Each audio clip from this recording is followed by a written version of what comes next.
Oh, okay. We are ready, I think. Yeah, we're ready. We're ready. Let me get over here. Hello. Okay, so I couldn't like fully fix the issue from last stream. I figured I'd start with that just so it's out of the way. I'm gonna have to like be tabbing over occasionally to like be able to see both chats because the thing I use to see both of them, I don't know if it's working as well. It wasn't yesterday, that's for damn sure. It might be better today, but I'm not going to take any chances. I'll just occasionally tab over to check. But either way, I should be able to, I should be at least somewhat timely in seeing messages and stuff this time. Maybe. Like, for example, let me tab over right now. Okay. Nope, we're good. Okay, just want to make sure I'm not missing any. Well, today, as the title of the stream would imply, we're gonna be ranking several things on Tier Maker, and I say several things because I underestimated how small the list was for specifically Devil May Cry, because I think it's only counting playable characters. I thought it would still be a bit, because, you know, you count, like, post-game characters you can play, but, like, yeah, I, definitely kind of, underestimated how small that one would be. So, if the stream ends up being too short, then I'll probably throw in, like, maybe another short tier list to balance things out, but for now, let me see. Okay, I have to, we're gonna actually start this, and I have my drink in here. It's already kind of almost empty, though.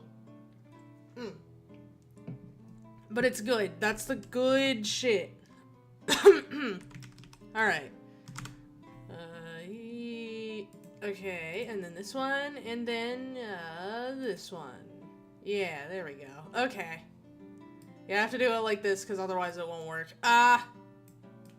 Here we go. That's what I'm talking about.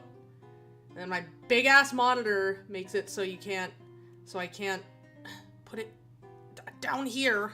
There we go. Makes it so I can't fully, have it absorb the entire window, but you know what? That's fine. It just looks like the thing at the bottom is the damn toolbar. But yeah, I'm gonna leave the BGM playing, as I always do for these, just because it can get a little stale, I think. If you're just listening to me talking and then there's, like, nothing else in the background, I feel like I'd go crazy, personally. So, I'm gonna leave that on. I'm gonna play my music, for me in the background. Y'all can't hear it, though, because I will get in trouble. They will have me by the eyelids if, you hear, yeah, there we go. Okay. Just making sure it's actually muted. Yep, there we go. Okay. Now, without any further ado, let's get started. Devil May Cry characters first. So, we have here DMC1 Dante. This guy is good. I like DMC1 Dante a lot. Very, like, the first scene of him is, like, such a perfect showing of his character. Like, Trish coming in on the motorcycle and then him just being like, whoa, slow down, babe. And then, like, telling her where the restroom is. Like, oh my god. Bastard. Absolute bastard. And I love him. And then it also shows, like, when Trish actually starts attacking him, that he's like, capable of, you know, underestimating situations and getting himself into trouble, because that's kind of, like, mechanically speaking, what ends up happening. If you start getting your ass kicked in a fight, you, and by extension Dante, start taking it maybe not seriously enough and then start making mistakes. But then, the fucking part where she throws the motorcycle at him and says, didn't daddy ever teach you how to use his sword? And then he just laughs and says, ha, sword. Alright, girls, let's go to work. And then he pulls out the guns and starts shooting it. Just ridiculous. Absolutely ridiculous, and I love it. He's also just a really nice dude. like, where it counts. Obviously I wouldn't say he's necessarily nice. Like, I probably wouldn't be, inviting him to anything most of the time, maybe, but, stop that. No, I think I'd invite Dante for, like, for drinks every now and again. I don't drink, but I don't know, get a soda. But yeah, very good. And, like, he's fun to play as, so. What more could you want? DMC2 Dante. I'm gonna be so real. I'm gonna be so real, he goes in D tier. So, fun fact, I did try to play through DMC2. I gave it the college try. I might try again someday. I gave it a fair chance. I didn't just play one, mission and say, oh, that sucked. I stuck with it for about 10 missions. And then my game crashed, and then I had to reset my entire PC because the way it crashed, I couldn't really do anything on any part of my PC. So I had to reset it, and then I turned it on, and I was about to open the game again, and I was like, actually, I think I might be done. I don't want to anymore. Now, that has nothing to do with Dante. As far as Dante goes, during those 10 missions that I did play, he spoke 3 times. 3. They were, like, one of them was, like, a two-word sentence, like, what did he say to Lucia? He was like, you called? And then that's it. Then I think, like, the old lady, what was her name? Mathieu, was talking about Sparta, and then Dante was like, you knew him? And I don't even remember the 3rd time he spoke. I really don't. He didn't say anything. He was so nothing. He didn't say anything. What happened to his whimsy? They took his whimsy away. He wasn't talking, he wasn't wisecracking, he wasn't, like, having fun, he wasn't Dante. I didn't like it. I do know that there's one line from the game that goes insanely hard that I love, that I'm sad is, like, I didn't get to, but it's like, where, what's-his-face, I think Argosax or whatever, is, like, talking about how he's gonna be the king of hell, and all that shit, and then Dante, like, just kind of scoffs and goes, king?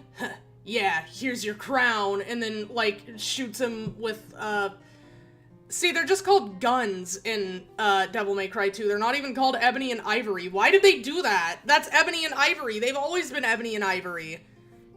But anyways, that was a cool line, but overall, Dante is just very, very, like, watered down in DMC 2. So it has nothing to do with me, like, maybe not even liking the game. It's just Dante isn't really Dante in that game. It's tragic. Lucia. I don't know where to put Lucia, because I didn't get to play as her. I've seen that she's pretty fun, apparently. Like, like, gameplay-wise, people say she's pretty fun. And then, as a character, I kind of liked her from what I saw, but unfortunately, I just didn't see that much.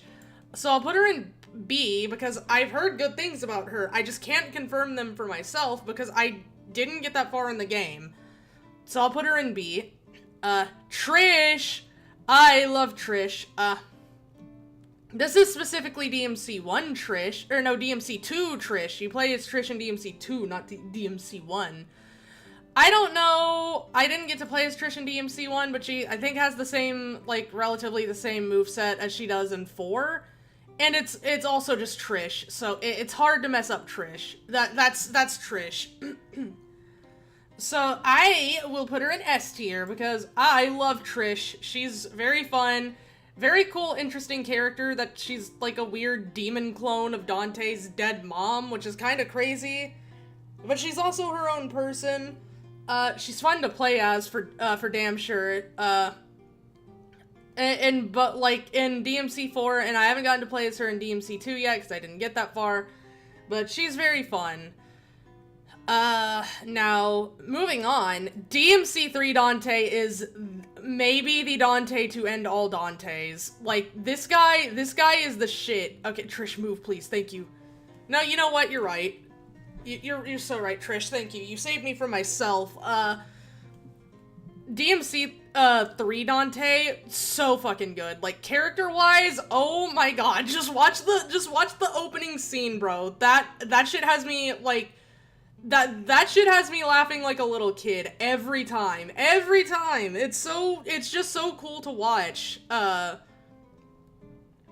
Like, genuinely, I sometimes just pull it up whenever, like, whenever I'm, like, watching something else, or I'm, like, playing another game, and I'm like, man, this reminds me of DMC 3 opening Dante, and then I just open it, watch Dante, surf on some guy's dead body, and all is well. It's so good. It's like the DMC 1 opening, but amplified. They knew when they made Dante too serious, too brooding in DMC 2, they're like, okay, that was a mistake. We have to take it in the other direction. And they just made him so, like, insane and goofy in DMC 3, but still serious enough as, like, a character. Like, he's still got, like, pretty deep emotions. It's just you have that juxtaposed by the utter insanity of some of the stuff he does, and I love it. Like, surfing on a missile that lady shot at him. That was so good. The fact that the motherfucker is laughing while he's doing it too. Like, what is wrong with you, boy? Oh my god. I love DMC 3 Dante. This guy means something to me, bro. He's just, oh, and let's not forget, he's also pretty fun to play as, because it's DMC 3. DMC 3, I think, is where, they started making it just a tiny bit easier to actually get and maintain combos. Not quite as easy as something like 4 or 5, but, like, the first 2 games, it was pretty difficult to get and maintain combos, but DMC 3, they made it a bit more doable. So moving on, DMC 3 Virgil, also S tier, because Virgil and Dante, I think, are either at their best in this game, or spoiler alert, DMC 5, because I really like how they are in DMC 5, but yeah, DMC 3 Virgil, so good, man. Like, I love, their fight on the roof of the Tamen Negru, which was, like, it's just so cool to watch. It's, like, it's fun to play as every time, or it's fun to play as either Virgil or Dante. I had fun, with the Virgil fight no matter what. It's just really, I don't know, something about it just really clicked with me. But playing as Virgil always feels nice because it's Virgil. Like, you're supposed to feel like a badass playing as Virgil because it's Virgil. That's kind of the whole point of the character. But as a character, he's also just really cool in that game. Like, you get some scenes of him, where he's just kind of, his personality clashes with Dante, because, you know, they're kind of polar opposites, but, and the final scene, ooh, oh my god, the final scene with, Virgil and Dante, where Virgil, jumps off the waterfall or whatever, that's really good, just, as a character and as, to play as in both his, like, actual character, he's really fun, really interesting. And now we got DMC 4 Dante. How do I feel about DMC 4 Dante? I think, I might put him also in A, because he is pretty fun. Again, both to play as and as a character. Well, I don't know, because he has some really good moments in DMC 4, like that goofy ass shit he does with what's his name, Agnus? Yeah, Agnus. Where it's just like, they're just acting like theater kids for no reason. There's like confetti out of nowhere. There's like a spotlight. They're like monologuing back and forth. I don't know what's happening, but I love every goofy second of that.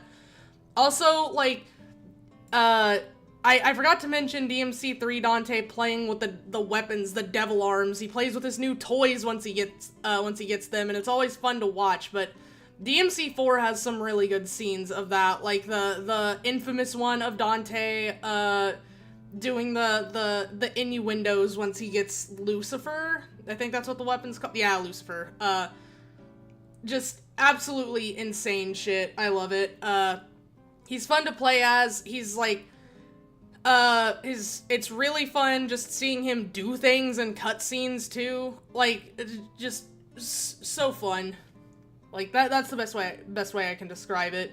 The beginning scene with Nero, where he's, like, fighting Nero, and, like, what does he do? He, like, Nero, revs Red Queen, and he's like, oh, what's the point of having a sword like that if you're not even gonna use it? And then Dante, like, takes out Rebellion and then twists the handle to like, pretend like he's also revving it. It's so funny. Just really good. Lady is also an S tier, because it's Lady. Weirdly enough, she's actually kind of one of, like, the craziest characters in the game, just, like, which is insane, because, like, with Dante and, Virgil, they're half demon, obviously. With Nero, he's a quarter demon. With Trish, she's full demon. And then, like, one of the craziest ones, if not the craziest, when you play as her, is Lady, and she's just fully human. I don't know how that works, but I'm not complaining. It's always fun to play as Lady. Plus it's Lady. Like, DMC3 Lady was a treat, to be sure. Loved every second she showed up and did something. That one cutscene where she's fighting the demons, I think, in the... What was it? It was like chapter 17? Something like that. Yeah, she's like fighting the demons in the library or whatever, and I love that cutscene. It's really, really good. She doesn't really do that much in DMC4. She shows up every now and again, but she's still fun when she's there, and she is really fun to play as. There's like that scene at the beginning. Devil May Cry 4 was the best one. Hi, Grace. I don't personally agree, but it was really good. I really liked Devil May Cry 4. I do respect that opinion. I do respect it. Because, you know what? Devil May Cry 4 was really good. You're so right about that.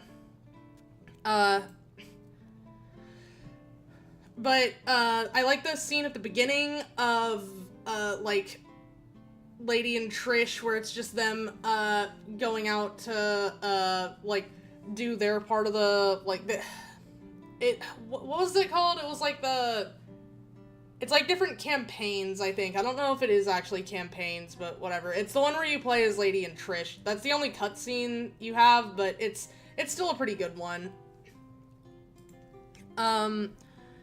So yeah, S tier Lady, because very fun to play as and a very good character. Nero, DMC4 Nero specifically, I think DMC4 Nero goes into A tier, because as a character, he's pretty cool. I like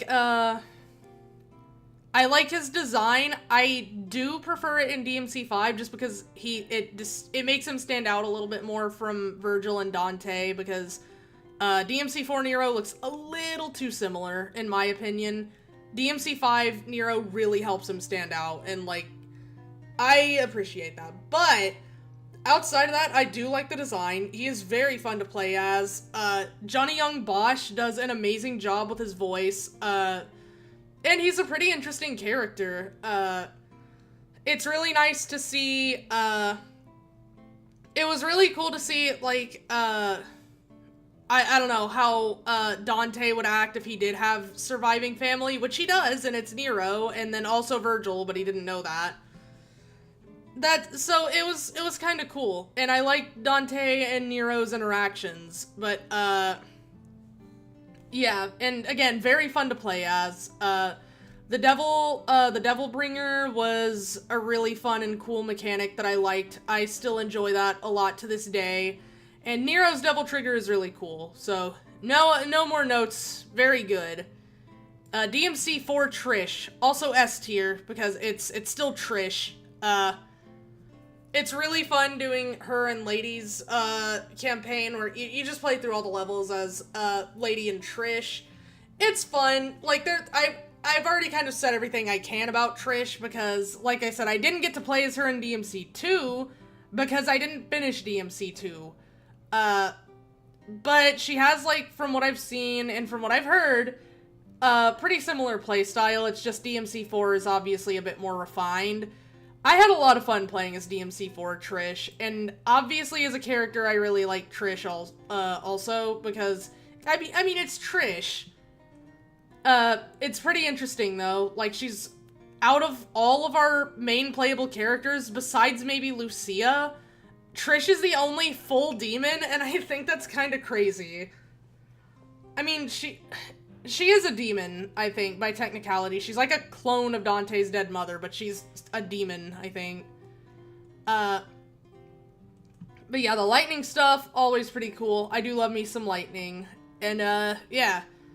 DMC4 Virgil is insane. He doesn't really have an appearance in the story. He has one cutscene at the beginning that's kind of cool that I really like.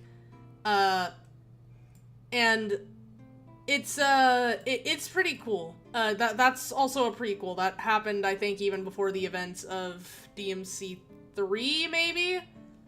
I'm not sure. I think it did. But, really cool, very fun to play as DMC4 Virgil. DMC4 Virgil is maybe like, the craziest of all of the Virgils, and I say that knowing full well the kind of nonsense you can get up to in DMC5. But I don't know, there's, like, something about DMC4 Virgil in particular that I think maybe that was because they didn't figure out fully how to balance him, maybe? I could not tell you what happened. DMC4 Virgil is insane, though. That's where you get a lot of his moves, finally start, kind of having a bit more of an identity to them. Because you had a lot of them in DMC3, like, you had the Judgment Cut, you had the, shit, what's it called? I forget what it's called. It's the one where he does the scum. I don't think that was Judgment Cut. I thought that was the one where he dashes forward, but I could be wrong. But, I like that one. Either way, this is where they really start getting, some torque put into them, and I like that. It's very fun. Now we get to DMC5. DMC5 Dante is, okay, you know what? I'll put him next to him just so we can be sure. I could not tell you which one I like more. I think I like DMC5 Dante just a little bit more than DMC3 Dante. Because I don't know, I really like Dante in DMC5. Not only is his character, like, you still have, like, the goofy, insanity that you had in DMC3, but you also have some of his more, like, laid-back moments that you sometimes got in DMC1. I think it's really good. Now, playing as Dante in DMC5, oh my goodness, easily my favorite version of Dante to play as, because holy shit, you can do so much with Dante in DMC5. Like, genuinely, it's kind of overwhelming sometimes, but it's so fun. And, like, that's just taking his normal kit into account, because I haven't really even taken Devil Triggers into account, because Devil Trigger is always fun, it's always cool. Weirdly, I think DMC2 Devil Trigger might have been the strongest, because it was just that crazy. And also, it might have I think that might be my favorite, Dante Devil Trigger design.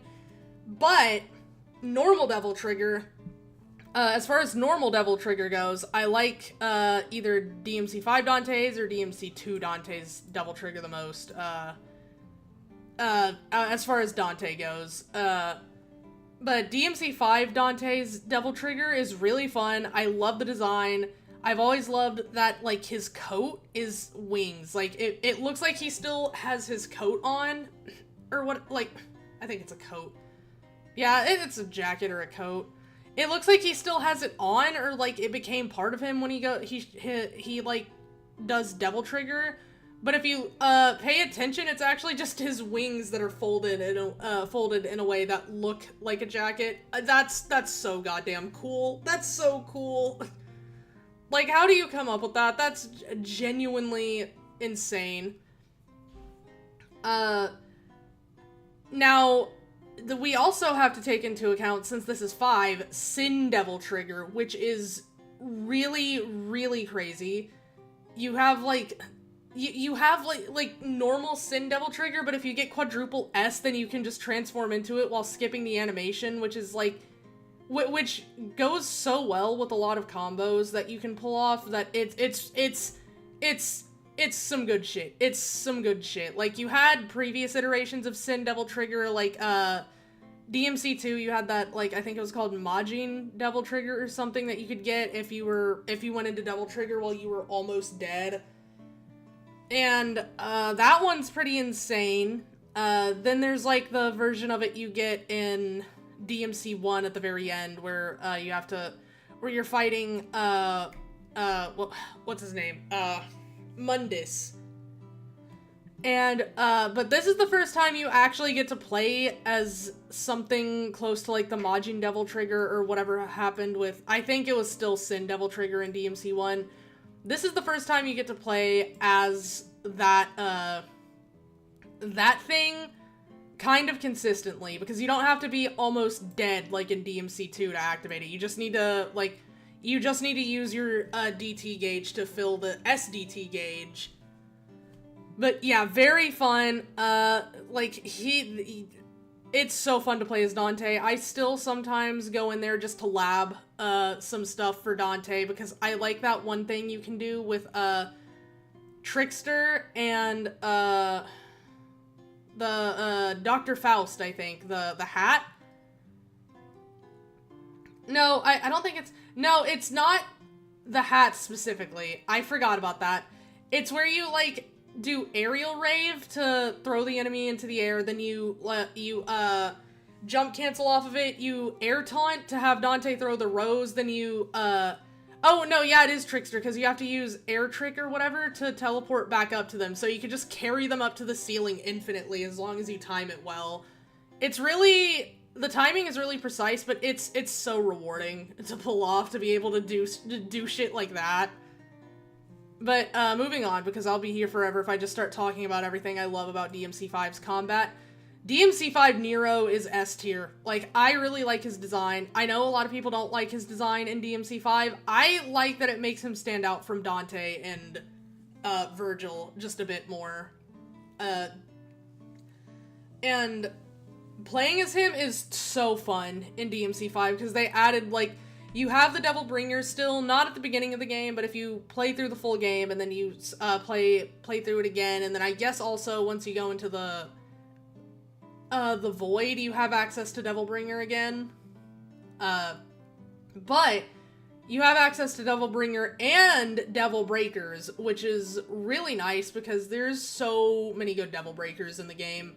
Obviously, my favorite, personally, Gerbera, or, like, the other version of Gerbera. Like, whichever one, they're both Gerbera. They're both Goatbera. Just really fun to play as. As a character, he really comes into his own here, too. Like, there's, like, the whole thing at the end is, like, self-actualization and, like, a nice passing of the torch moment from Dante and Virgil to Nero. I really liked that. I really like his interactions with Nico, because they're just really funny. Like, yeah, that's just how friends like that are sometimes, and I really love it. It feels real, it feels believable, and I really like it. Fun, like I said, very fun to play as. Just a very solid move set. Like, he kept most of his stuff from DMC4, but, like, obviously with the tweaks and refinements that DMC5 added to everything. And then he has some new stuff too, which is really nice. But it's always fun to keep everything in the air as Nero also. And just keep everything in the air, stay there, don't ever touch the ground. Always fun, always a good time. V. I know not everyone will agree with this. I'm putting V in S tier. I really like V, both as a character and, again, to playing as V. I know not everyone really likes the kind of summoner playstyle of V, but I kind of liked it. It brought a nice change to the game, which honestly was kind of welcome. Like, I know it's different. It's in the way that you might not be able to carry over some of your know-how from the other characters to apply to V because he works so differently. I personally really liked that because, again, it felt different. Which, in my case, I am personally really, really happy with that. The motherfucker quotes William Blake all the time, and I think that's really great because that's part of the reason I was like, you know what, I might give William Blake a try, because he referenced it and some other stuff I was into referenced it also, and now that I've read some William Blake, I'm like, yeah, you know what, that makes sense. Knowing V's whole shtick, yeah, William Blake just makes perfect sense. I like that when you're playing as V, you can just take out the book and start reading in the middle of the fight, and he reads it out loud too, and he walks around really slow, like he's not, like he's at a poetry reading and not in the middle of fighting a bunch of demons. Just really hilarious shit, and I especially love that you can, like, the camera focuses on him, but you still have, like, Griffin, Shadow, and sometimes Nightmare, like, fucking everything up in the background. Just so good. So good. Like, what a great game. But V as a character, very interesting, if you know, like, his whole thing. And, playing as him, like I said, very fun, very different.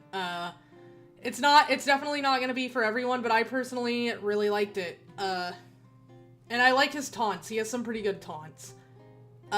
Virgil, also S tier, DMC5 Virgil. Am I a little biased towards DMC5 and maybe also DMC3? Definitely. But, I mean, hell, who isn't? It's DMC3 and, like, DMC5. I think the series as a whole only ever got better. Like, DMC 3, 4, and 5, so good. So damn good. Like, really fun. Music, always good. Characters, fun. Gameplay, incredibly fun. But, moving it back to Virgil, it is so fun. Like, I can't even describe how fun it is playing as Virgil in DMC 5. You just have to do that shit. Like, you have to experience it for yourself. It is unbelievably fun playing as Virgil. Obviously you still have, like, your Devil Trigger stuff, but with Virgil specifically, you also have his, doppelganger you can use, which just unlocks so much shit you can do. You have, what's it called? Sin Devil Trigger, I forgot.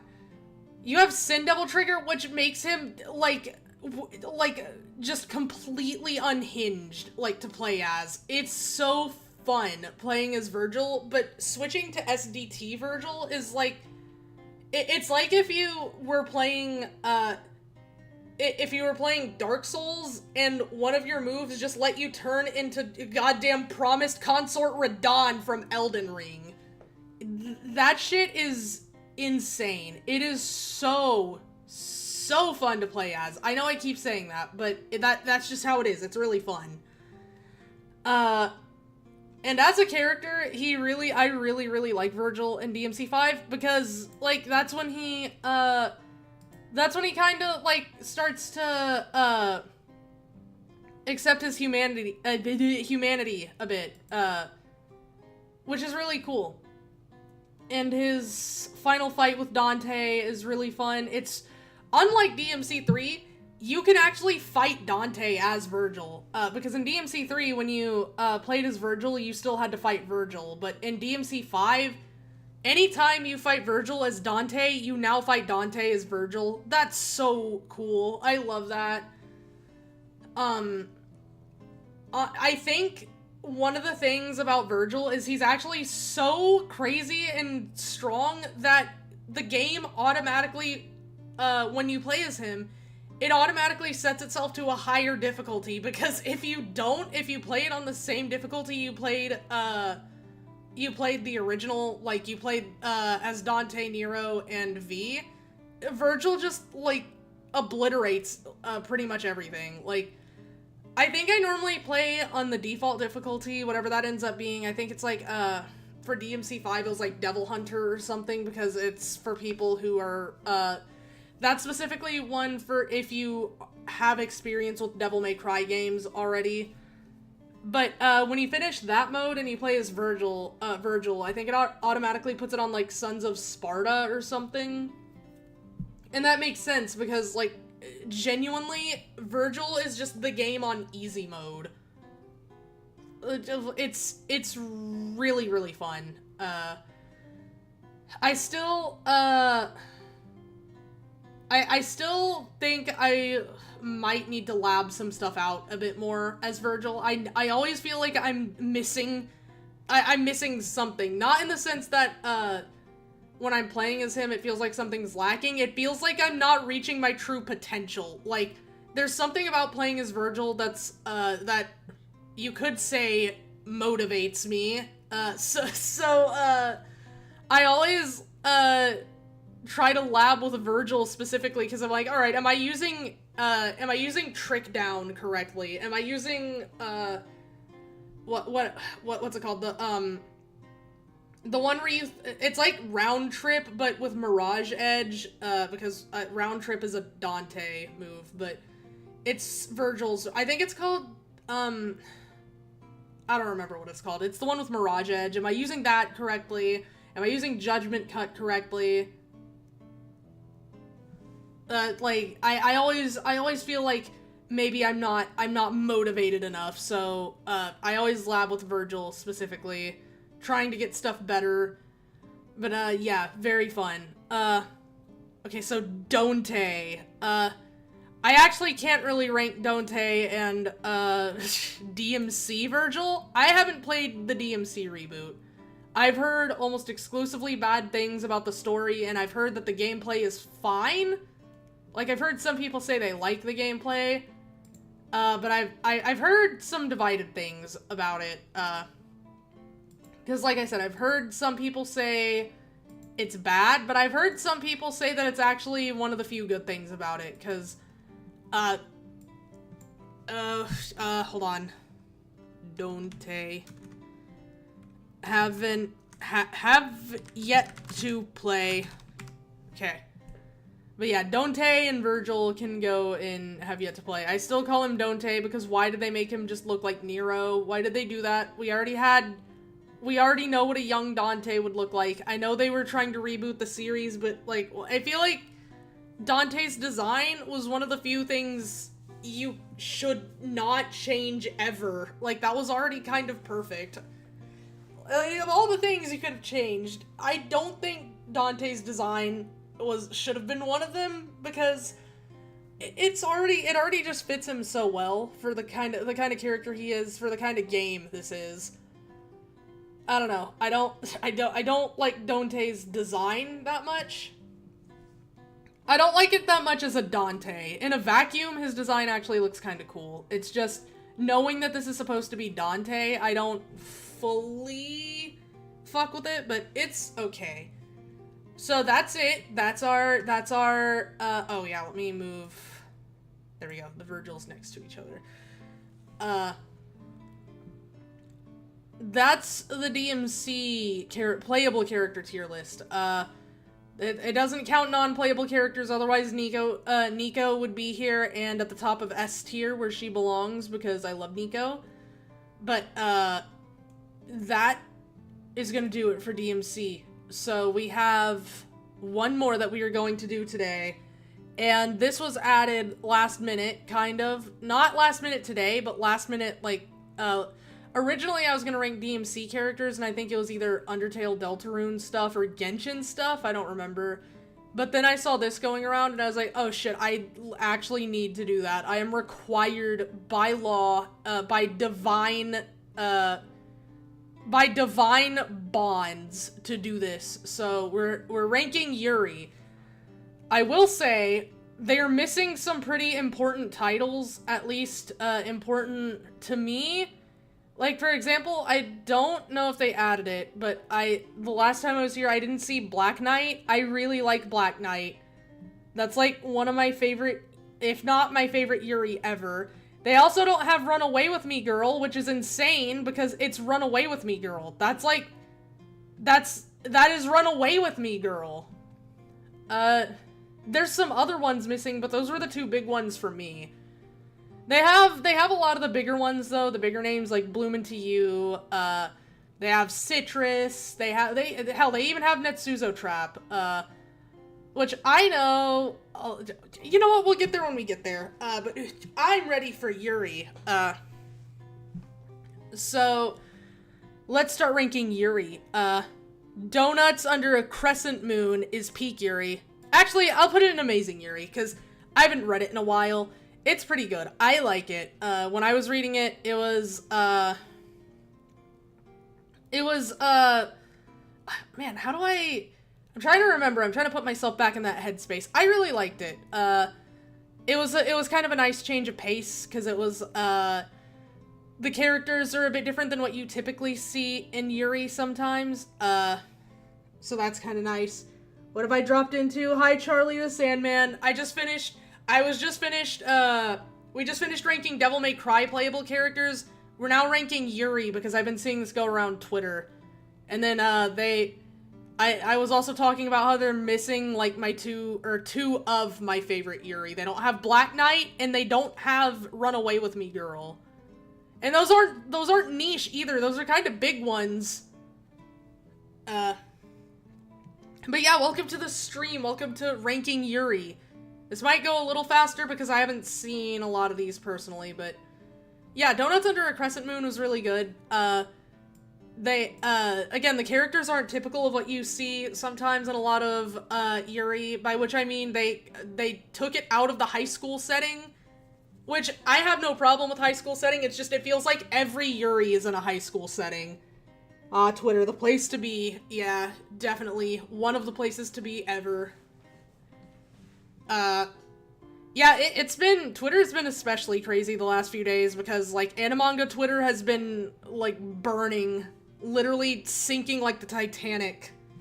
I mean, it always is, but with a lot of stuff that just happened back to back, it's kind of, like, Chainsaw Man ended, and then, I think that was the catalyst, and I forgot what else happened. I think it was people were arguing about Steel Ball Run again. I don't even watch JoJo's, but, like, I don't know. I like the idea of them running horses to find, I don't know, Jesus's head or something. I don't remember what happens in JoJo. That's just... Also, isn't that just, like, what happens in... Never mind. JoJo is crazy. I've probably only seen Citrus from that list. That's fair. It's one of the more popular ones. What's this one? How to break triangle. I don't know if that's the actual name, like if there's another word in between there, but I don't know that one.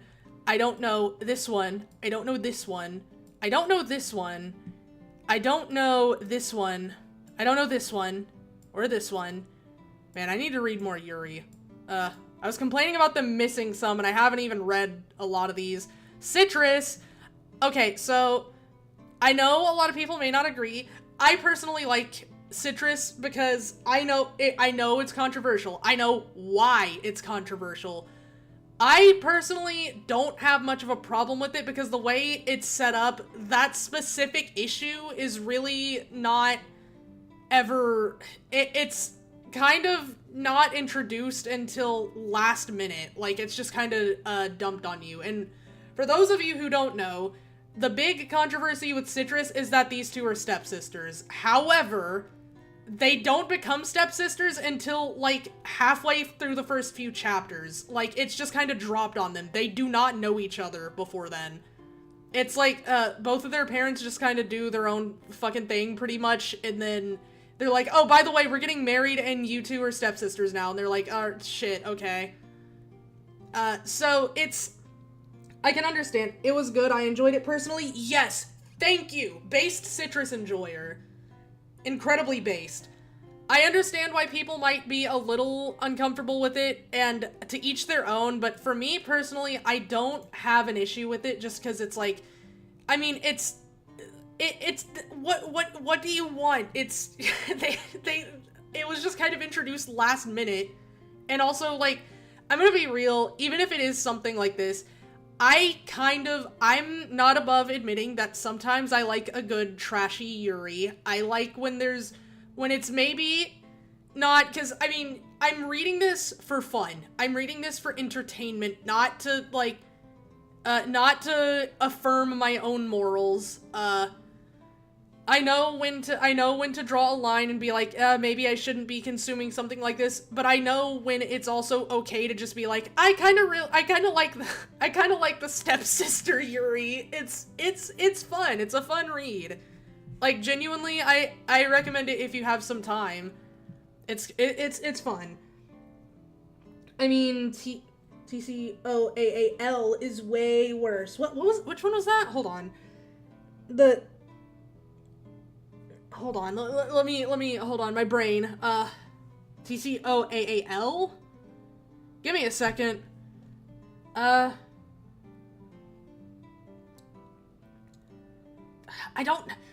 should know that. Oh well. I don't know. But yeah, it's not a Yuri. Oh, okay, I was trying to remember what, I was like, I should know that. Okay, never mind. Yeah. I mean, and with stuff like Oshinoko, I feel like maybe we could be a bit more lenient with this. Like, yeah, there's gonna be some stuff that happens. At least it's not doing some of the stuff that happened in, like, Oshinoko or Rent-A-Girlfriend. I forgot about Rent-A-Girlfriend. But no, like, I just feel like out of all the things we could be arguing about, maybe, like, two stepsisters who only just became stepsisters, like, today, Yuri is maybe not the worst one. Season 4 of Oshinoko will be absolutely wild. Oh, it will be. It will be, but I'm actually kind of excited to see it. Like, not season 4 of Oshinoko, because I don't personally watch Oshinoko, but it'll be fun to see the after effects of Oshinoko season 4. But yeah, I don't know this one. Other Side Picnic is amazing. I would put it in peak, but I haven't caught up with it, and it's been a while since I've watched it, but since I've watched it, read it again, because I have the first omnibus, I think, of the light novels, and I read a few chapters of the manga, but, like, I kind of sometimes get, if I've already read a manga for something, or in this case read a light novel, sometimes I'll get kind of burnt out reading a manga adaptation of it, or in the case of an anime adaptation, sometimes I'll get bored. Well, they're not bored, but burnt out watching the anime adaptation, because it's like, I've kind of already seen this. But, this is really good. I do like Other Side Picnic. It's very fun. Don't know this one. Is this Watatabe? It looks like it, but, like, why is it up here? I think this is Watatabe. Alright. Well, the Monster Girl Yuri. This one is peak. I love Watatabe. It's always, that's the one with the fish monster girl who wants to eat the other girl, and it's very good. I personally really like it. I wish it didn't get axed, because it did get axed, such is the fate of many a good manga, unfortunately. But it was really good while it did last. I think it did kind of get, some kind of an ending that was as good as they could manage for it being kind of cut last minute, but, it was fun. It was a fun time while it, why am I down here? It was a fun time while it lasted. I kind of wish we got more of that. I want more, monster Yuri, similar to what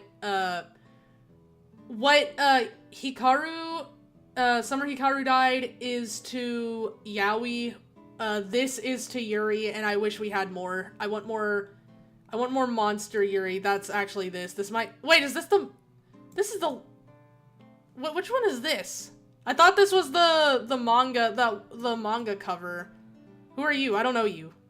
Okay, well, alright, well, since I was talking about it, you're here, because I don't want to go back over this.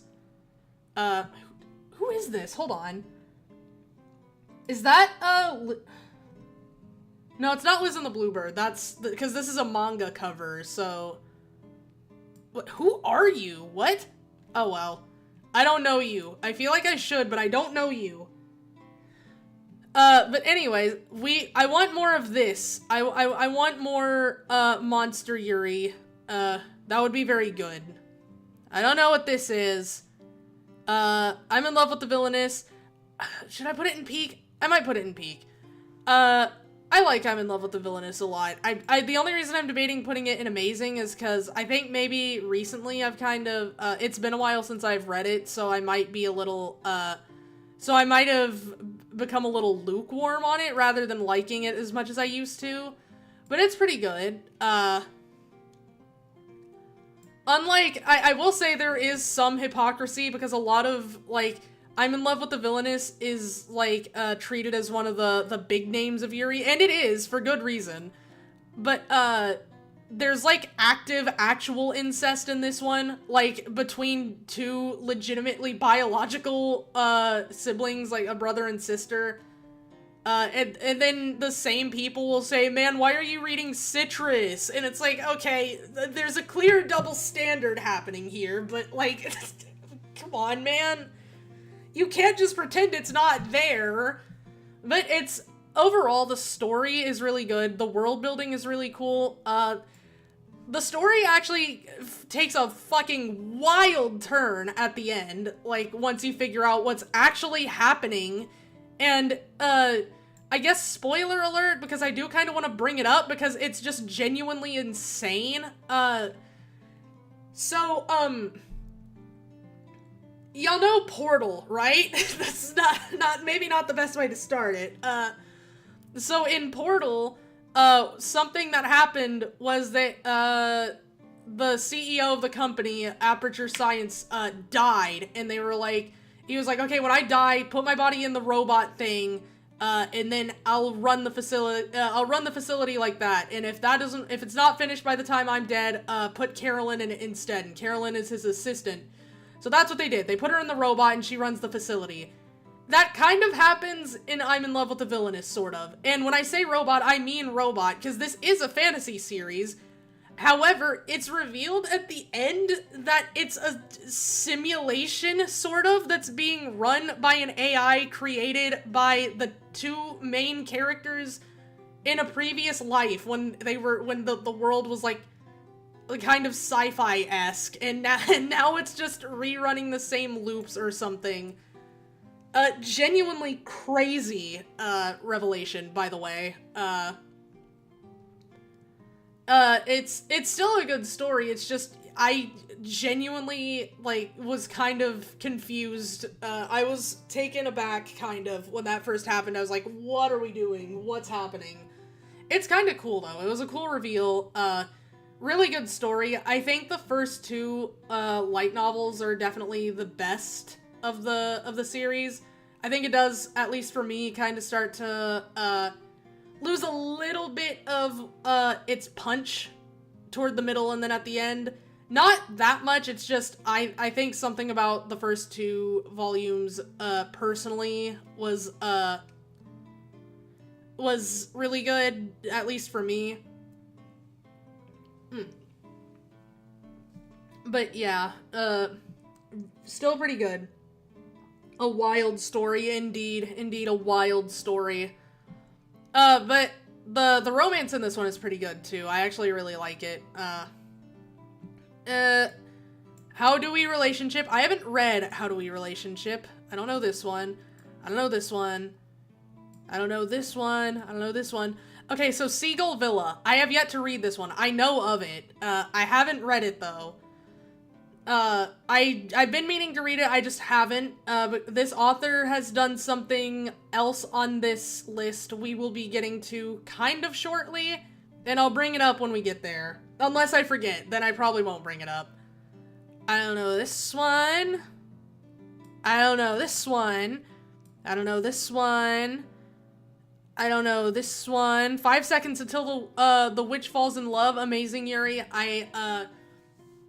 I thought it was a one-shot, unless I was mistaken, and I only read one chapter of it somehow. Maybe only one chapter of it was put on Dynasty, because I used my goat Dynasty. I use my goat Dynasty a lot, but yeah, I've only read one chapter of it, But all the art I see of it and the chapter I read of it were so good. I really like this dynamic a lot. And I might go reread it after this just to make sure I'm not truly lost within my own mind, because I feel like I remember this. I really feel like I remember this only being one chapter, but I could be wrong. I could be completely wrong. But I remember really liking what I read. Bloom Into You, specifically the Sayaka spin-off, the light novels. I actually liked this, I think, a bit more than the original Bloom Into You, weirdly enough. It was really nice seeing things from Sayaka's perspective. It was nice seeing, like, a bit more of what happened to her after the events of, the manga, also. It was cool seeing what happened to her before then, and, like, how her life went before that. Just really cool character. I like Sayaka a lot. Who else? There were the two side characters. I think their names were, Monica and Midori, I think. Something like that. They were really funny. I liked them. They were original to this light novel. They weren't in the original Bloom Into You. They were really good. Every time they showed up was just, like, so entertaining. Obviously, I really, really like the main love interest, Haru. I don't know why I said the main... Well, actually, that's true. She does have a few love interests throughout the series, so that makes sense. I really like Haru. She's pretty fun. Really good read. Genuinely. I have all three. I think it was three, yeah. All three of the light novels, the physical light novels, and I really like them. I haven't read it since I finished reading it the first time, but I might go back and reread it, because it was pretty good. Genuinely recommend that if you, like Bloom Into You, but haven't read this one yet, for some reason. I definitely recommend it. I mean, shit, even if you haven't read Bloom Into You, this one's pretty good. Like, obviously, a lot of stuff would make more sense if you read Bloom Into You first, but weirdly enough, I don't think it's required reading. I do think it elevates the experience, though, so there's that. Okay. Next, a tropical fish, yearns for the sun. I don't remember what it's called. I think it was Yearns for the Sun. But, I know of this one. This is another one of those that I know of but haven't read. Same with School Zone Girls. I've seen art from it and it looks really cool and I've heard good things, but I haven't read it yet. Asumi-chan is interested in lesbian brothels. I have not read this one. Yuri Is My Job. Have not read it. Have not watched the anime. But I know of it. Magirevo, I have not read or watched it, but I have seen bits and pieces of the anime, and I have heard really good things about it, and I have been meaning to get into it, but I just didn't. Let's see, I don't know you, and I don't know you. Handsome Girl and Sheltered Girl is one I've been meaning to get into, because I've heard good things, and I like the art from it. And I've seen bits and pieces of it. Can't Say No to the Lonely Girl is... I'll put it in amazing. I really liked this one. I think it's over by now, if I remember correctly. Yeah. This one's pretty nice. It's kind of a short and sweet story. There's like a side couple that's kind of fun too. The main couple is obviously a lot of fun. But yeah, not too much to say about this one, but I do think it's a good read. I haven't put anything in mid or because I don't really, if I read or watched any of these, there would probably be some in mid or but I haven't, I don't typically go out of my way to read manga that I don't think I'll like, because it's just so much of a time sink. I don't want to waste it on something I might not even enjoy. So you're gonna see very little in mid or Spoil Me Please, haven't read this. Whisper Me a Love Song, I do love. Why did I put it in mid? Okay, so here's the thing about, here's the thing. I like the first, I don't feel like checking, but the first few chapters, It's really good. I'm not gonna put it in mid. However, I do think there reaches a point where it kind of switches focus, and some people like it. I kind of didn't. Where it switches to like a side couple kind of. They're still important characters, the two that start getting focus, but I just kind of lost interest a little bit because it was like because it spent a long time on a specific arc, and that specific arc was directly tied to the side characters in question, so I haven't really been keeping up with it because it just kind of, it was just a little too much whiplash for me. Not whiplash, but, it just went from, focusing on, the main couple and then, like, all the people they're friends with or associated with, and there was a pretty extensive cast of characters. Unfortunately, I don't remember most of them now because it's been a while since I've read it. It also, there are some that just kind of, at least to me, maybe showed up, not enough, for me to remember them.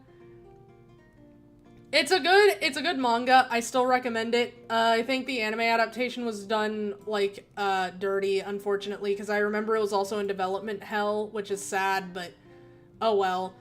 But, it's a good story. I just, I will warn anyone who reads it that, like, if, you need to be, prepared and okay with there just being a huge focus shift onto a few side characters, kind of, with these two, like, the main couple occasionally appearing. I mean, I think it technically works because, like, at this point, these two are, like, stable. They're like a, their relationship has been established and they're pretty stable, so it kind of works because there's not really a lot of, drama they can, milk it for, so they kind of do have to switch to other characters if they want something like drama, but it's still good. It's just, you have to be prepared for that switch in the middle, because for me, it took a little bit of the wind out of my sails. I still keep up with it, but occasionally I'll miss a chapter or something and be like, oh shit, I gotta go back and reread that, because, it's a little bit of a road bump to me. Tadokuro-san. I might put this in mid. This might be our first mid. Here's the thing. I'm putting it in mid. I actually liked this one. It's going in mid because, unfortunately, it is kind of mid. The first few chapters, I think, are interesting. There's almost a similar thing going on here that, like, with, Green Yuri, which we will be getting to in a minute. There's, like, a similar thing going on there. And I actually really like it, but, I think it kind of loses sight of what it wants to do a little, like, kind of, at some point. The author in question also made another Yuri at the same time called Liberta-san, I think, and that one I would also maybe put in mid, and, it's not because, like, I don't know how to explain it. I think they really both exist to facilitate, like, some lewd-ish moments with the main couples in both series, and the story is just kind of secondary, which I'm fine with. I said this at the beginning, I do like me a good trashy Yuri sometimes. That's just like, well, you may not get the best story, but the result is still kind of enjoyable. I'm just putting it, I wouldn't put it in because I do think at the beginning there is something there. The art is, I think the art is kind of, inconsistent, but there's some really good panels I like, and I can't in good conscience put it in when I do like the dynamic between the main couple, so I'll just put it there. Yuru Camp is amazing, but I guess it's Yuri, yeah, but, it feels a little weird, I guess, seeing it here, because it's like, it kind of left the target audience a bit, too, so it's just kind of a bit of a culture shock, but yeah, amazing Yuri. Oh, hold on. I haven't read this one. I've heard good things about it, though, and I've been meaning to read it. Don't know this one. Don't know this one. Okay, here's where I'm probably gonna lose some people. If I didn't lose some people with Citrus, I'm gonna lose them with Netsuzo Trap. You may notice, if you can see, the title here actually says NTR. That's what it is. It's NTR Netsuzo Trap. It's basically the two main girls are cheating on their boyfriends with each other, and in the case of one, at the very least, it's because her boyfriend is, like, incredibly abusive, so that makes sense. I shouldn't have to mention this, but I'm going to anyways, because, it's like, I don't know, like, I feel like if you don't specify this, people get, like, really, really bold with some things. I don't really condone that kind of thing, but, like, it's who cares? It's a manga. It's a manga. It's a manga where it's just like, I think the main point is supposed to be that it's not necessarily good. I think even within the manga itself, they kind of treat it like it's not the best thing. And, I guess spoilers. It does work out in the end. Like, the two the main couple ends up together. I think, maybe the whole thing with, one of their boyfriends being abusive was maybe taken a bit lightly, because he didn't really face any repercussions besides her just dumping him and then, you know, dating her best friend instead. The other guy was kind of cool with it. He was, like, weirdly supportive, and I kind of really liked that, but, he was pretty cool. But yeah, I know a lot of people aren't going to be able to get behind this one, but like I said, I do love me a good trashy Yuri. The art is pretty good. It's also made by the same person who, I said I'd bring it up, who made Seagull Villa. If I can find it, here it is.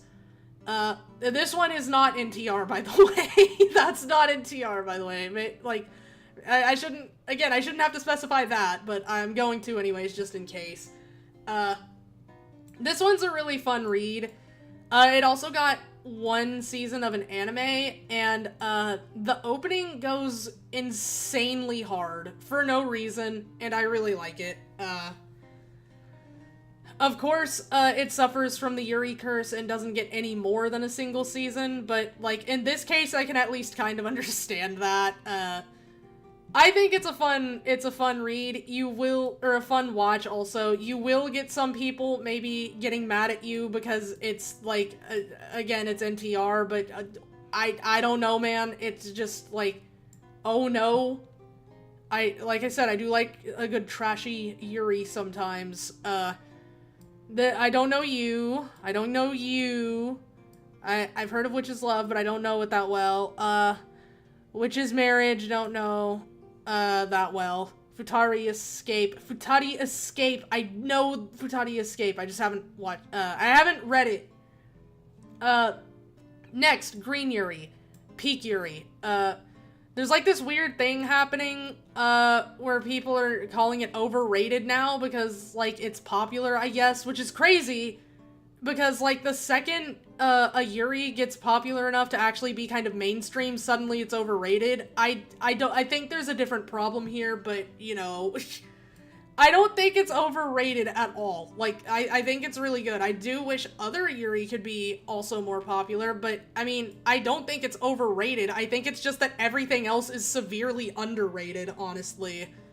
That, like, I think like I said, I think there's just a separate problem here that it's being attributed to. The art is so good. I love the art. The character designs are peak. For only being, like, 4 pages long, like, every chapter is only 4 pages long, like, it's surprisingly, pretty good with its storytelling, I guess because it keeps it concise. I'm not gonna argue that it's perfect. I know a lot of people were really hoping we got more development with Aya, and we did toward the end of, like, the first part of it, where it was, like, them in high school, and now the most recent chapters are them in college, or, like, as adults. Which is cool. I really like that. I like that we get to see them as adults now. And we're getting more, I think we might be getting more Aya development. We're also getting some drama. We're getting some maybe unhealthy relationship dynamics, which is very interesting. Not like toxic or anything, but just kind of maybe unhealthy practices, like not communicating good enough, which is good. I always love seeing some good communication drama. But, really good. I really like this. There's a reason it's as popular as it is. No, it's not overrated, but everything else is underrated for the most part.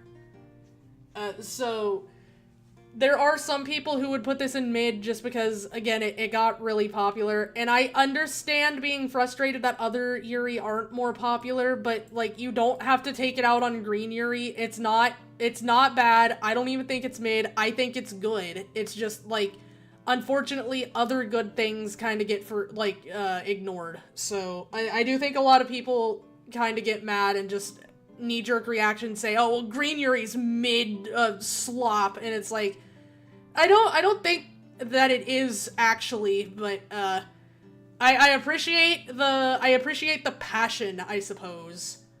But yeah, some people would put it in mid, not me, because I still enjoy things. But yeah, I married my best friend to shut my parents up. This was made by the same person who made Netsuzo Trap. And it's, from what I've heard, pretty good. Also, I can't believe I'm specifying this again, but it's not NTR this time either. I haven't read it, but I've heard very good things about it. So yeah, I haven't read this, I haven't read you, I don't know you, does she likes to cook, she likes to, no, I don't know you. Arashima, I haven't finished Arashima, actually. I like what I have read of Arashima, though. Like I said, I haven't fully finished Arashima, but I do like it, so we're putting it in amazing, because from what I did read of it, it was pretty good. So, moving on. I haven't read you. I only read the first chapter of Love Bullet, but it was pretty good. I've been meaning to read more. I actually bought the first volume, because back when everyone was doing that, like, trying to save it from getting axed, I actually did buy it, because it's like, okay, well, we can actually do something about this. Not every Yuri, or not just Yuri, but manga in general, not every manga can be saved, so it was really nice that we got to save this one, because I feel like a lot of good ones just end up getting axed way too soon, and it's always sad to see. So it's nice that we were able to save a manga. Okay, I don't know you. Is this the one with the ghost girl? I think it is. I don't know you. I know of you, but I don't know you. I don't know you. Or you. Or you. Or you. Or you. Or you. Or you. Or you. Or you. Roll Over and Die. I do like Roll Over and Die. Roll Over and Die is good. I'm putting it in amazing, because it is amazing. It's really nice to see a different genre here too. It's a bit of a darker, I say a bit darker, it's way darker than a lot of other stuff here.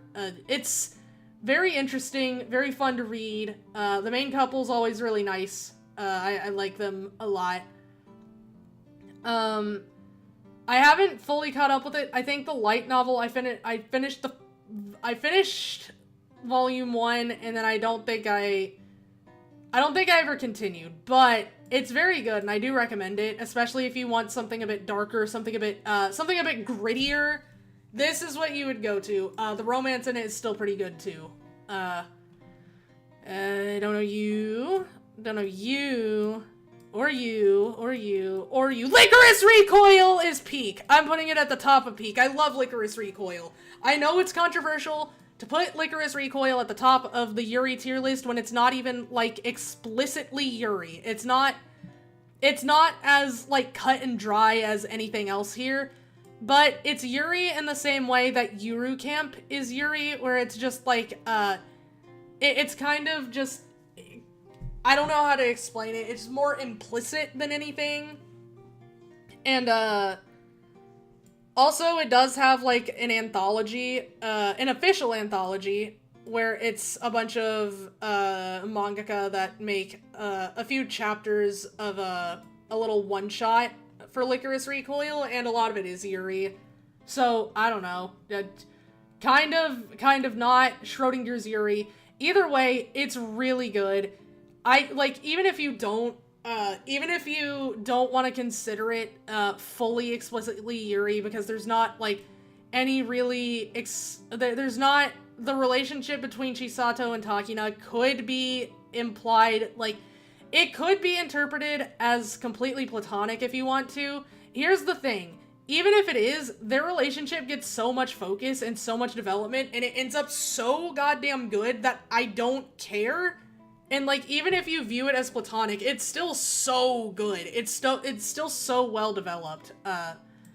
Both of the main characters are very good. I absolutely love the concept between their dynamic of, like, you know, Chisato is kind of she's kind of a more laissez-faire person who, like, enjoys life, even though, ironically, she doesn't have much of a life left, because at the beginning of the series, spoiler alert, she's kind of on a timer because she has a mechanical heart, because, her original heart was kind of, weak. I don't remember if it was, like, a disease or if it was just weak.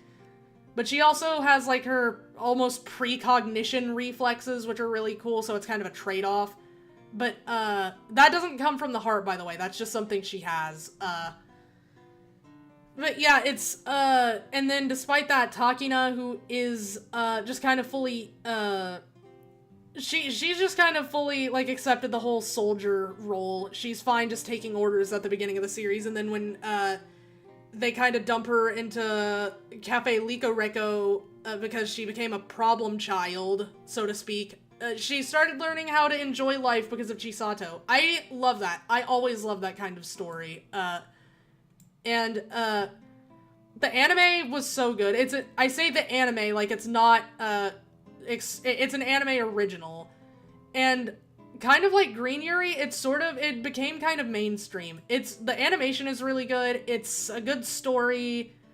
We're getting a season 2 soon, which, weirdly enough, the first Yuri to break the curse might end up being not even a full Yuri, which is really funny. But yeah, I really like it, and I have a lot to say about it. I'm excited for the season 2 or the movie or whatever we get. I liked the little anthology, not anthology, but like the little short season we got of the short episodes. I liked that. It was nice seeing them again. Chika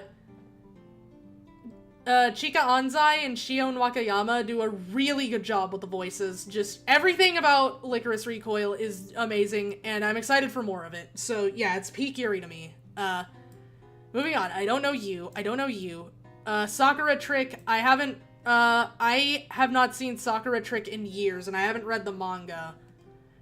So I'm putting it in Dunno this Yuri because I don't really remember how I feel about it. I remember thinking it was alright, and that's it.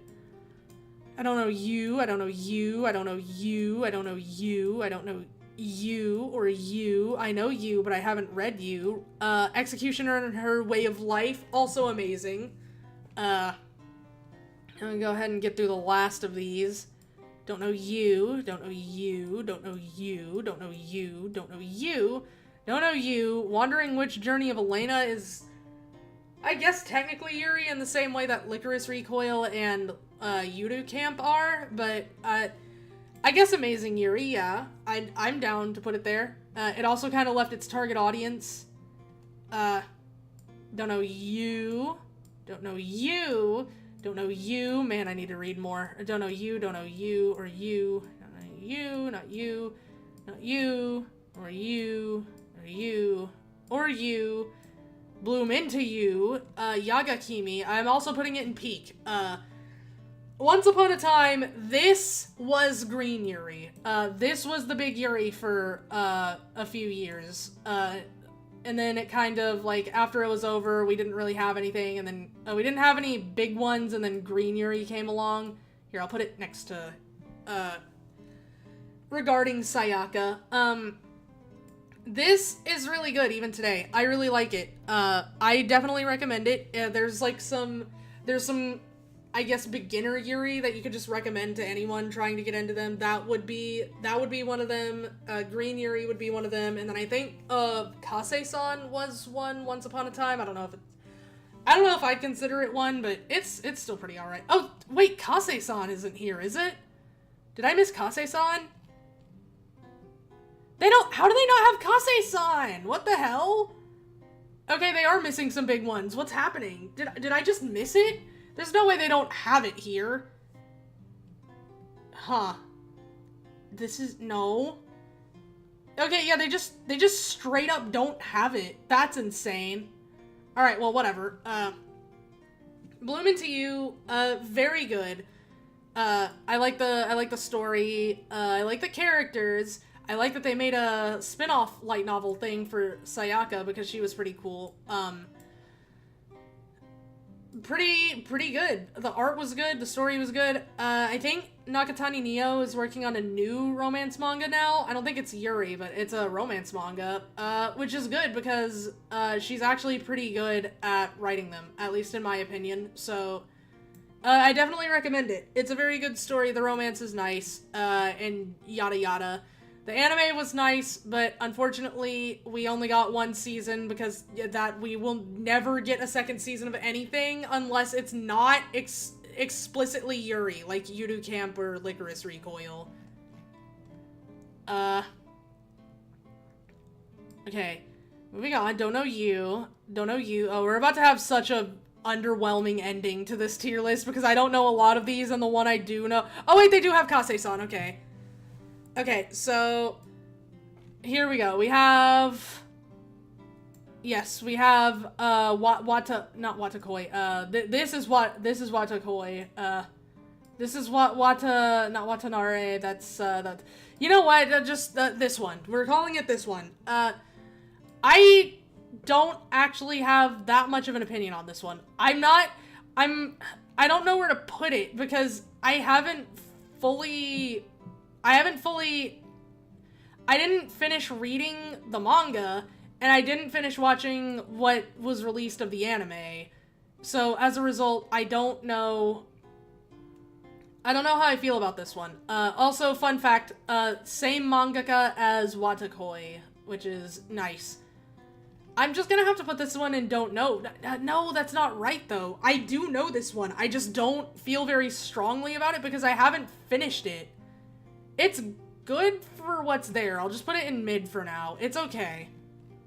It's okay for what's there. This is not necessarily a full reflection on my feelings of it, putting it in mid. It's just, I straight up have not finished it, and I do not know how I feel about it, so we're putting it in mid. Kase-san is amazing, Yuri. The art style definitely improves as you go on. I think maybe it starts out a little rougher than I remembered when I think a few years ago I went back to look at the first chapter and I was like, oh wow, they really improved. They currently have like a sequel manga that's still being released. It hasn't finished yet, which is pretty nice. It's following them in college, and it's pretty nice. But this one's pretty good. A nice little story. It's pretty good. We didn't get an anime. We got a 1-hour OVA. So it's something, but you know. But yeah, this one is pretty good, and I do also recommend that one as well. But well, okay, so no, we'll get to recommendations later. Moving on, I don't know this one. Okay, now we're done. I have not read more Yuri than I have read, which is kind of crazy. And there were some that were missing. If Black Knight were here, it would be at the top of Peak, right next to Licorice Recoil. And if, what was the other one they forgot? Run Away With Me Girl? Yeah, if that were here, it would also be Peak. There's some other ones like Vampire, what was it called? Vampire in Jude. What was it called? it was like a vampire girl and, like her underclassmen or something. And I think the mangaka of that is currently making like a visual novel, which is crazy. And it's like it's kind of a weird adaptation of those characters in that story, which makes sense because if I remember correctly in that story, they died and were reborn as themselves again. And that just keeps happening. It takes place in high school, by the way, so I don't know, like, that was just crazy. But, yeah, that one, I would maybe put it in either amazing or mid, because I truthfully do not remember that much about it. I'd need to reread it, but, I enjoyed it. They're also missing some other ones, like, they're missing a few things, but for what's here, they got a lot of good ones. It just feels like there are some pretty big names missing, like Black Knight, and Run Away With Me Girl is like, that one's kind of crazy, because I feel like I see a lot of people bring that one up when they talk about good ones, so it's like, I don't know. As far as recommendations go, definitely Licorice Recoil, because like that one, that's good even if you're not really watching it exclusively as like a romance. It's very good. If you do watch it with the added stipulation that you would consider it romance, I think it improves it a lot. Bloom Into You is a very good read. It's pretty simple. I might actually recommend it maybe before, I don't know, somewhere around before or after Licorice Recoil. It depends. It's pretty good either way. Just kind of simple high school love story, sort of. Pretty easy to follow. I like it. It's good. Green Yuri is also a pretty obvious one to recommend because it's really good. Every chapter is only like 4 pages, so you can really just read a bunch of it at once and be fine.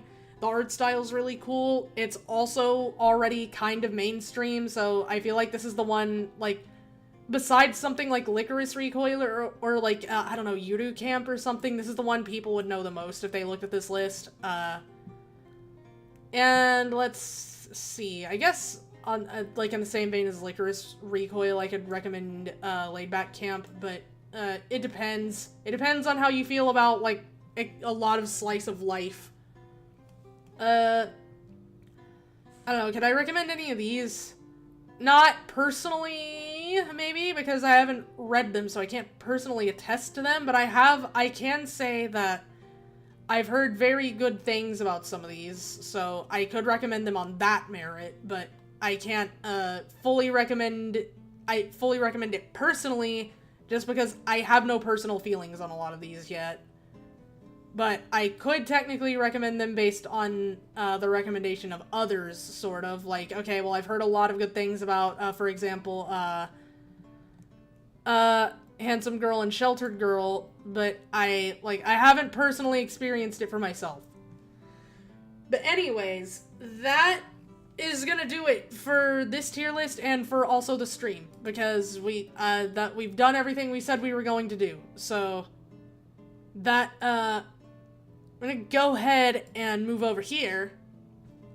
And, I'm still gonna try to figure out, what is going on with my chat. It seemed to be working this stream, because I kept checking to make sure everything was up to date, and it was, but I don't know. I might try to find something more consistent, and I do, like, regardless, I think the best option either way would just be to get a second monitor anyways, so I'll still look into that. It's just, I need to find somewhere to put it, because my monitor is so huge. I don't know, I think I can figure something out. But, that'll do it for this stream. Tomorrow we are not streaming. I'm not streaming. It's one of the days I didn't schedule anything. Then Sunday we're doing potion craft, and then that's gonna be the end for this week. And Sunday I'll also, as usual, post the schedule for next week, and we'll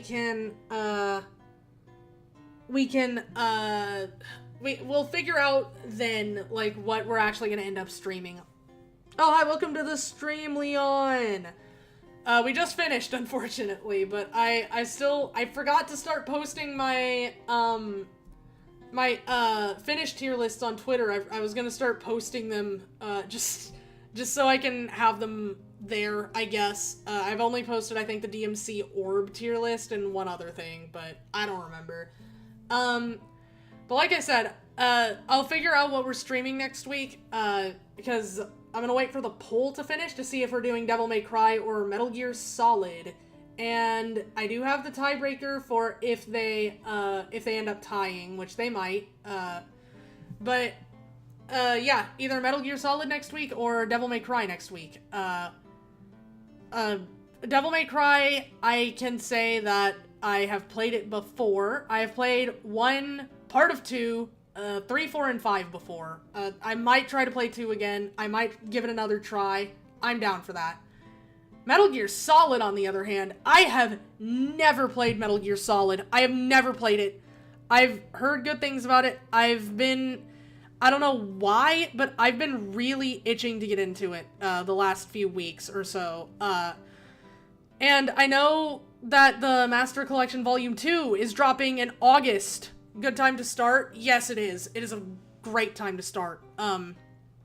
The Master Collection Volume 2 is dropping in August, so I was originally gonna wait because I wanted to play 4 and Peace Walker also, but I couldn't wait anymore. I just decided I'm gonna play it. I really want to play it. So we're gonna have I guess the next version of what Silent Hill was, where I played through all of Silent Hill. We're gonna play through Metal Gear and Devil May Cry as well. We're doing one before the other. But yeah, I'm really excited to get into Metal Gear. I've heard a lot of good things about it, but I know almost nothing about it. I know some of the memes, I guess, but other than that, I don't know any, like, story beats. I know some characters. I don't know much about them, mind you. I know, like, Snake is Snake, and I know Otacon is funny weeb man, but yeah, I'm excited to actually learn who these people are. MGS3 finally out of PS3 prison. Was it MGS3? I thought it was MGS4 that was stuck in PS3 hell. Or maybe they both were. Huh. They might have both been stuck on PS3. Either way, that's tragic. I am glad we're finally getting, like, they're gonna be accessible. Wait, was MGS3 not PS3? Oh! It might have been PS2. Okay. I don't know. But yeah, I heard that it was, like, stuck there for the longest time, which is annoying because, like, if you want to stream them, then, like, with the PS3 and I think PS4 also, you need a splitter. Like, you can't just use capture card, you need a splitter to be able to, record or stream, for the PS3, which is annoying, but, oh well. But I'm very excited to try them. I know the general reception for some of the games. Like, I know MGS1 is pretty well regarded. I know MGS2 had almost a similar situation with Silent Hill 2, where originally people didn't like it, but now they really like it. It's not quite to the extent that Silent Hill 2 was, because now Silent Hill 2 is regarded as the best in the series. Meanwhile, Metal Gear Solid 2 is considered really good, but the best in the series, from what I've heard, is 3. At least that's the one that's widely considered the best. And then 4, I have heard almost nothing about 4, actually. I don't hear a lot about what people think about 4, but I'll get to see for myself. Also, MGS4 was a pain to emulate, so I heard, yeah, I've heard similar. I've heard that it's, like, it is a nightmare to emulate. One of my friends told me that they were trying to emulate it, and they were just soft-locked on, like, one of the final fights because their emulator, like, just straight up couldn't handle it. Which is really tragic. I'm glad we're gonna be able to play it finally, because I still would like to do that thing I was talking about, where I buy physical versions of, like, all the games, like, for Silent Hill, and then I guess also for Metal Gear. That way I can just play them whenever I want, even if something happens where it's like, oh, Steam got nuked and now no games ever. Well, if that happens, at the very least, I could still have, like, I don't know, I could just throw on my PS2 and play Silent Hill 2 or Silent Hill 3 or Metal Gear Solid 3 or something. 4 is more of an interactive movie, Wasn't 4 the one that had literally the longest cutscene in all of video games? I remember hearing that, at least. It might not have been 4, it might have been 5, but it was one of those two. It was like, it had like a really, really long cutscene, and it to this day is still the longest cutscene in any video game ever, which is, that's insane. That's kind of actually insane.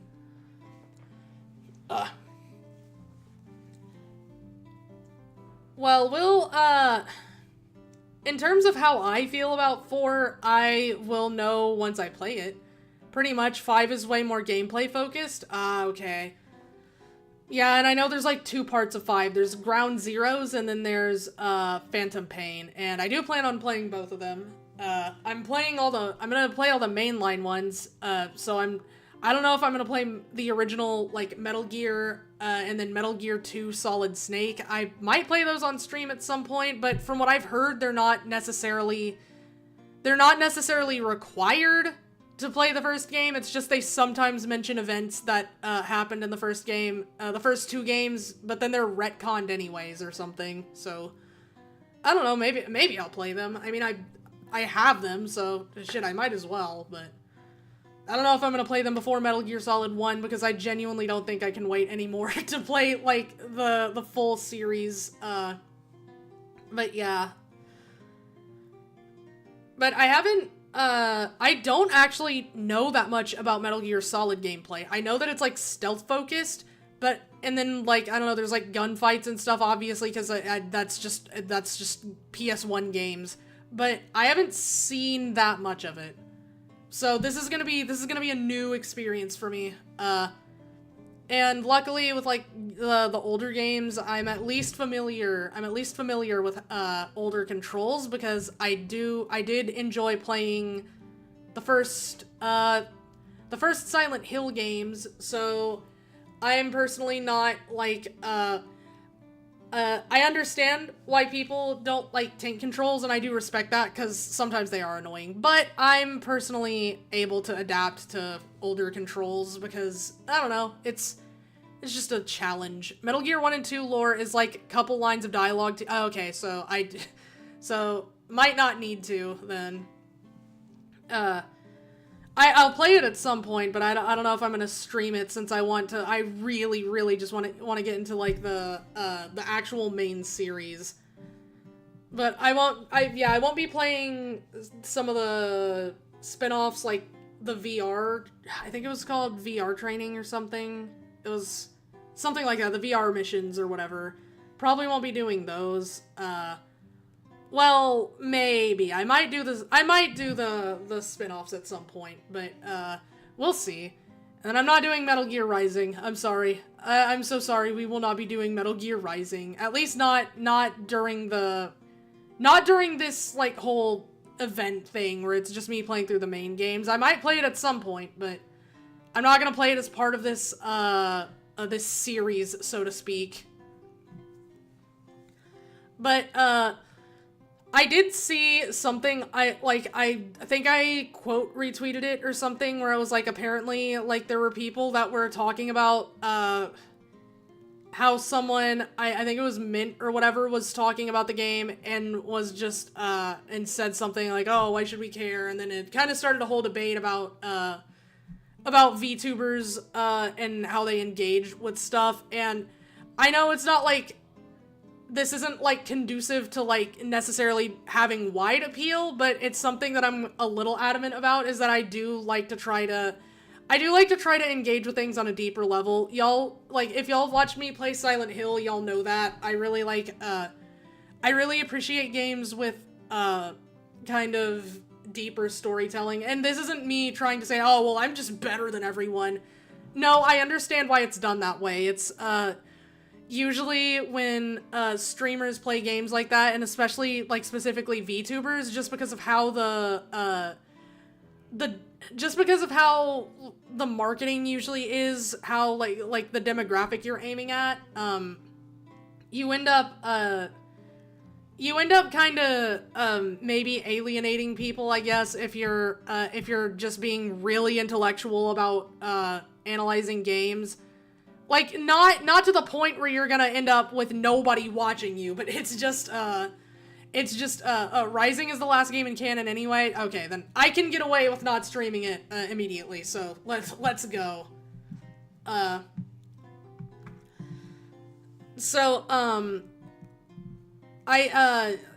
something I usually, like, I said this a few streams ago, I think it was at the end of Shadows Over Loathing, even though it's just kind of a funny game.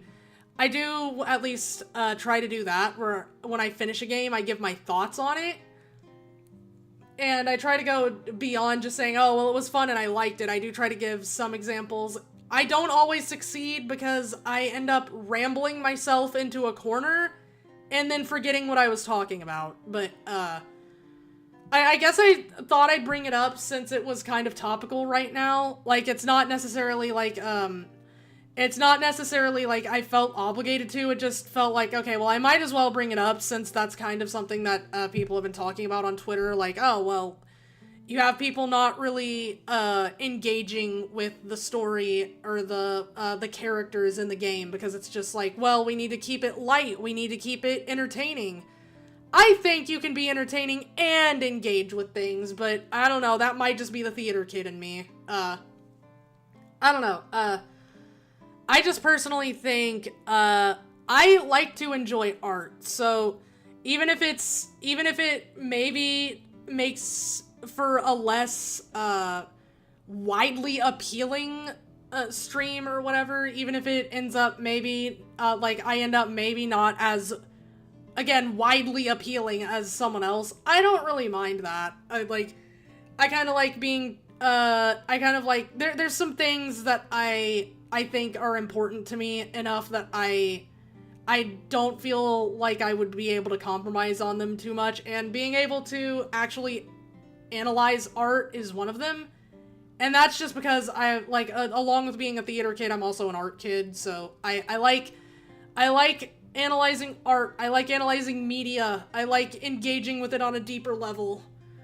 But yeah, I can't promise, like, video essay levels of analysis, at least not until I make a video essay on it, but, which I very well might. I just underestimated how much work actually goes into those, I think, because, trying to balance that on top of streaming, and then on top of, like, other things, and then on top of having time to myself, it's like, wow, making video essays actually is kind of it's a bit of a feat, I think. If I want it to be good anyways, I mean, I could just, like, if I put less effort into it, it wouldn't take as much time, but why the hell would I do that? I want to put effort into it, because that feels like the bare minimum, at least to me. But anyways, that just kind of turned into a whole, like, tangent, and I don't know why. I apologize, but, like I said, tomorrow we're not streaming, but Sunday is gonna be Potion Craft, and then, I'll post the schedule, and we'll see whether or not we're playing Devil May Cry or Metal Gear Solid. Either way, I look forward to it, and I'll be playing, whichever one, whichever one doesn't win, I will be playing at some point anyways, so it's not like if Devil May Cry wins, we're never playing Metal Gear Solid, because I'm way too excited to not play that, like, almost immediately. But, yeah, and since we started playing UFO 50 and also Uma Musume, and then on Sunday Potion Craft, I'll be able to mix up the weeks a bit more, so, like, next week when we start, either Devil May Cry or Metal Gear Solid, I'll be able to throw in, like, a UFO 50 stream or, like, an Uma Musume stream or something. But yeah, for now though, thank you for coming, everyone who did show up. This one, ow, I banged my knee into my desk. This one was a nice break also, because, like, the tier list streams are always a bit more of a kind of, sort of a break, I guess. Kind of. But thank you for coming. Thank you for talking to me about Metal Gear and, like, other stuff. And have a great day, my Pieros. And I will see you, not tomorrow. I'll see you Sunday. Thanks for the stream. Take care. You too. Have a wonderful day or night or morning or whatever. Just make sure it's wonderful. Goodbye.